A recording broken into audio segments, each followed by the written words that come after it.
Bro, are you serious right now? Yo, boom bam connect. Mums, dads, the cat, the dog, aunties, uncles, brothers, sisters. Keir Starmer, he's gone. He's left. He's leaving the building. He's out of 10 Downing Street. He's packing up. Him and his wife has to go.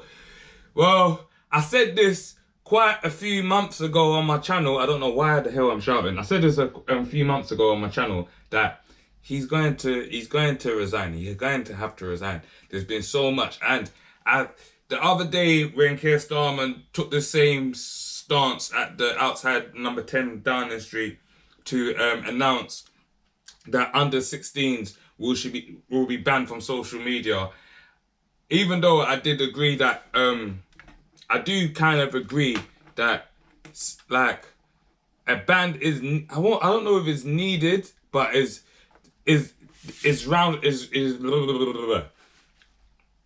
grounds for big conversations. I really do believe that the social media companies need to actually act more, yeah? But it was like it was his last pledge. It was like he was trying to win over something. I don't know what he was trying to win over. But Keir Starmer is gone. And I don't know if we should be happy or we should be scared. Because there's already someone else ready to replace him. Obviously, because Labour's still in power, yeah?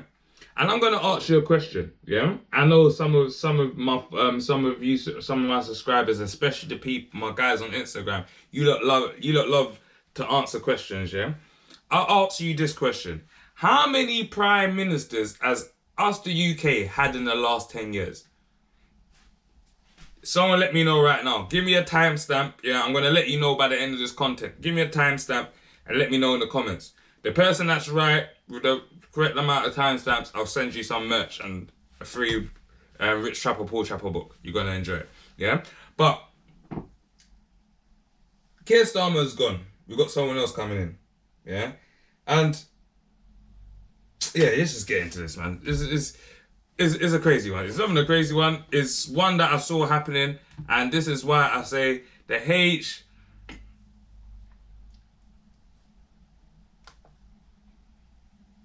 HVC content that I make, that high vibrational content, the real news that I make, you lot need to pay attention, because this guy's gone.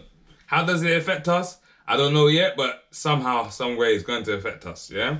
Because is this slowly making a way for a reform leadership in the next election? Because Labour's party looks like is nonsense. Or will the people be swaying back to a conservative? Will the UK be swaying back to a conservative way after we've had the last 10 years of the Conservatives? Oh snap, I didn't even know this was playing. Okay, what's happened here? Yeah, let me get this. I joy. Yeah, so let me just get it up and proper, yeah? So, yeah, I don't know what it's going into. And also, yeah, just a quick thought, yeah, we're going to get into this because this is going to be a short one, yeah. I've seen a lot of little rhetorics with the regarding the England football team and the German coach, the selections that he picked. And I look at everything with a pinch of skeptical, innit? Because I think it was the Euros. Was it the Euros where Saka and that missed the penalties? When I forgot the last. Let me know in the comments when the Saka and that missed the penalties, yeah. And was it Sancho, yeah, that missed the penalties? How they got abused and how black people, let me just say it as it is, black immigrants were made to feel like it was everyone's fault that they missed the penalty, and like even just how they got treated by the newspapers and stuff like that. Obviously, I'm not saying obviously the coach picked who he picked because of the talents that he believed these are the people that will take England to win the World Cup. But I've seen in the comments a lot of people saying like, how is this representing England when there's only like 3 or 4 white people on the pitch? And what I can see that's going to happen, yeah, because yes, call a spade. England football's meant to be coming home for donkeys, isn't it? Yeah. And see, if football don't come home this year, it's going to be the immigrants' fault, yeah. And with everything that's going on in the UK, I don't know if this was a wise decision for the coach to pick the team that he picked, because it's predominantly black. Yeah? And I think, you see, if England don't win, I think that's going to be the final tipping point. Because all these marches, immigrants getting blamed for what people do, bad things that they do. But yeah, let's just get into this. Keir Starmer resigns as Prime Minister. But tell me what you think, yeah, if I'm just going mad. Thank you very much. Oh, yeah, we're going to have to start it again, Quan. It was playing in the background. I have heard the answer of my parliamentary party to that question. Get out of here. And I accept that answer with good grace. Every decision I've taken has been about putting the country I love first. That is why Sounds good. I will resign as leader of the Labour Party. I have spoken to His Majesty the King this morning to inform him of my decision. So get out of here, man. I will ask the National Executive Committee of the Labour Party to set out a timetable with nominations opening on the 9th of July and completed by the summer recess. Well, no one cares about what you got to say now, man. Occasional- You've done, you resigned. Everything else that you got to say after is pointless, bro. You've done. You're not the Prime Minister anymore. You're just Keir Starmer. Yeah? Is he still Sir?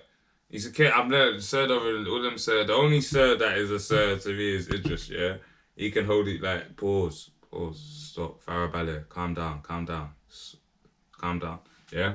But yeah, so Labour, he's gone, innit? So who we got to replace him? And it's going to be this guy. I really believe it's going to be this guy because he's been doing his rounds. He's been backdooring. He's been doing the backdoors, yeah? If you know what a backdoor is, if you don't know what a backdoor is, go listen to Little Duck, yeah?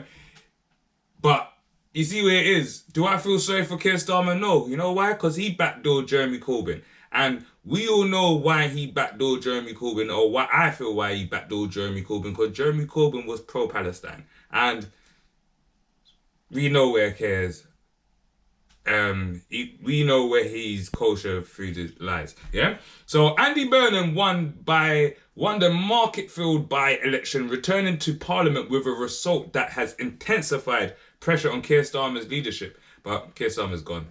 No more leadership. It's no more. It's going to be this guy. I really, really believe. Just put money on it, yeah? If you don't believe it's going to be Andy Burnham, give me another name in the comments you reckon it's going to take over. But I really believe it's going to be Andy Burnham. It's Davey ain't going to be fucking David Lammy. I'll tell you that for free. It's not going to be Lammy, yeah? And if it is Lammy, I don't know. Let me just hold my... Yeah, because... See, with Lammy, I agree with him sometimes, but then 80% of the time he just loses me. But like, Black Brother, so I don't want to slander him, but I wish that he just actually, you know what? You see, one thing with me and when they say, we're getting people in places to represent you. Ice cream fan, yeah. You see, like, I find it really ignorant that people believe that if you have a black person somewhere or an Asian person somewhere or someone from Islamic race, Hindu, Islamic race, Islamic culture, Hindu culture, you know what I mean? Like, that means that you're represented. You might be represented by, like, yeah, you lot have got the same, like, we share the same colour, but it doesn't mean that that person represents me. Like, are they working class? Did they grow up how I grew up? You understand what I mean? Like, this rhetoric of putting people in places and saying, I'm not saying that Lammy doesn't, yeah. I'm not saying, because I don't really know his history and I'm not singling this out to him. It's just that rhetoric, it probably pisses me off. Oh, we put people here to represent you. Who says that person represents me? I don't get that. Like, we're black. He's black, I'm black. What else? Like, do you understand what I mean? Like, we might not even have the same values or views. And that's what is so ignorant, I find. Do you get what I mean? But yeah, let's go back there. I'll just get it back up, yeah. So Andy Burnham wins the by-elections and he for Marketfield by-election, and he's set to be en route to the PM, yeah? Burnham secured 24,927 votes and has 55% of the total, finishing around 9,000 votes ahead of Reform UK Robert Keown. Yeah, I need to do a bit more research into Robert Keown, to be fair. Yeah, because I've got a video coming out on some lady from Reform. She's actually so ignorant that is actually hilarious. The result has increased Labour's vote share to nearly 10%, 10 percentage points, despite the party being under pressure nationally and Reform previously performing strongly in this area. His victory speech, Burnham warned Labour this was its final chance to change, while West Sterling's resulted proof in the party was still a win if it's changing direction, whatever. But yeah, long story short, and you can see Andy Burnham there right next to looking at MK like, yo, I'm about to backdoor you, I'm about to take a job, bro. Like, but you just sit here and laugh, yeah. But I'm gonna take a job, and that's happened. Yeah, it's not happened yet, but quote me, don't quote me, yeah, but quote me. Andy Burnham. I believe he's going to be voted in, especially that he basically kind of, I won't say kicked a reformed candidate's ass in the constituents that he was trying to get a seat in, but he beat them by a significant amount. You get what I mean? Which will give Labour that extra oomph to back him, because they're losing seats right now to Reform. You get what I mean? So anyone that yeah, you understand what I mean. But boom bam connect, guys, mums, dad, like, comment and subscribe. The dog can also do it too, just tend to put his paws on the thing. I hope you had a lovely Father's Day. If you ain't checked out my Father's Day special content, go check that out. Because you remember, last year we found out that Halloween and Pancake Day is more important than Father's Day. Yeah? So this year, I did something different. And I just wanted to shout out a few fathers that make make content on Instagram that really helps other fathers, and they just don't know. So big them up. Andy Burnham, you're probably going to be our Prime Minister. And if you was waiting for the answer about how many Prime Ministers we've had in the last 10 years, are you ready? Yes, get saying up. Are you serious right now? It's been 6. Yes. 6 Prime Ministers. Serious right now, bro? 6 Prime Ministers we've had in the last 10 years. You know how much of a joke that is. America, that has bloody elections every bloody 4 whatever, America has had less presidents that we've had Prime Ministers in the last 10 years. Yeah? Obviously, we all know the fuck about that Liz Taylor. What's her name? Liz Truss or whatever her bloody name is, yeah? But we've had so many Prime Ministers in the last 10 years. We've had Richie Sunak. Yeah, we've had... who else have we had? No, David ain't been in the last 10. We've had Boris. Yeah, how can I forget Boris? Them man, they were partying during COVID. Like, yeah. Guys, girls, mums, dads, you're gonna like the merch is coming out this week, saying basically if the government tells you to do it, you don't do it. Yeah. Are you serious? But you'll see it, you're gonna love it. Like, comment, subscribe. Whoosh.